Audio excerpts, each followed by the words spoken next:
let me discuss the next group of drugs which will increase the excretion of the uric acid. Drugs increasing the excretion of the uric acid. Now, what are these drugs which will increase the excretion of the uric acid is?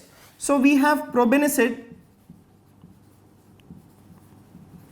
and then we have sulfenpyrazone, right? The drug what we have is the sulfenpyrazone, then benzbromarone,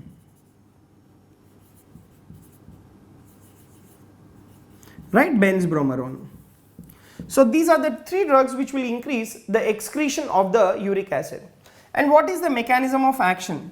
Remember, these three drugs, they act as the competitive inhibitors, right? They act as the competitive inhibitors of the reabsorption of the uric acid in the proximal tubules, right? Competitive inhibitors of reabsorption of uric acid in proximal tubules. So these drugs, what they do is they will inhibit the reabsorption of the uric acid.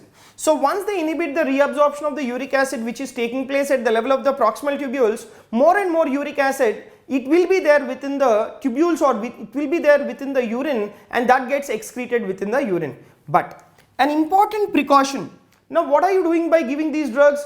By giving these drugs, you are not allowing the uric acid to be reabsorbed at the level of the proximal tubules. And what are you doing? The uric acid levels within the urine, you are increasing the uric acid levels within the urine. So there is a great chance that there may be formation of the uric acid crystals,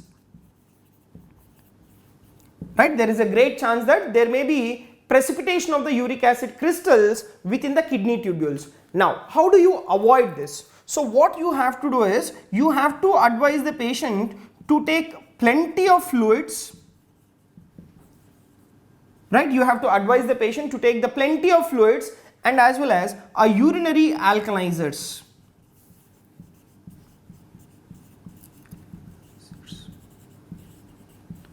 Right? Plenty of the fluids, and as well as the urinary alkalinizers should be given concurrently to prevent the precipitation of the uric acid crystals in the kidney tubules. Alright. Now, an important point you should remember is, these drugs, they are ineffective, right? These drugs, they are ineffective in the presence of the kidney damage, right? In the presence of the kidney damage. So remember, in the presence of kidney damage, these drugs are ineffective. Okay, right. Now you take this particular probenecid. Probenecid is also used along with penicillin to decrease their renal excretion, right? This probenecid can be used along with penicillin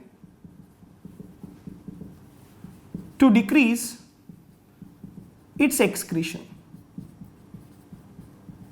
Alright, that is the importance of the probenecid. Now, so these drugs which will increase the excretion of the uric acid, they are called as the uricosuric drugs. Right, they are called as the uricosuric drugs. Now why are they called as uricosuric drugs? Because they are increasing the excretion of the uric acid. That is why they are called as uricosuric drugs. Now an important point that you need to remember is, these uricosuric drugs should not be used, right? These uricosuric drugs should not be used if, right, it should not be used if the creatinine clearance is less than 50 ml per minute, right? If creatinine clearance is less than 50 ml per minute, then the uricosuric drugs should not be used. Next, whenever there is history of nephrolithiasis, right, whenever there is history of nephrolithiasis, there also these uricosuric drugs should be avoided, right? So wherever there is the formation of the uric acid stones or wherever there is a formation of the calcium stones, then the uricosuric drugs should be avoided. Next, now wherever there is evidence of, right, wherever there is evidence of increased uric acid production, right, wherever there is evidence of increased uric acid production, there also these uricosuric drugs should be avoided. That means whenever there is like more than 800 milligrams of uric acid which is being produced in 24-hour urine collection, there also the uricosuric drugs should be avoided. Why? Because wherever there is evidence of increased uric acid production, there is a very great chance of the formation of the uric acid crystals within the kidney tubules. So that is why the uricosuric drugs should be avoided. So let me summarize about the uricosuric drugs. So they are probenecid, sulfenpyrazone and benzbromarone.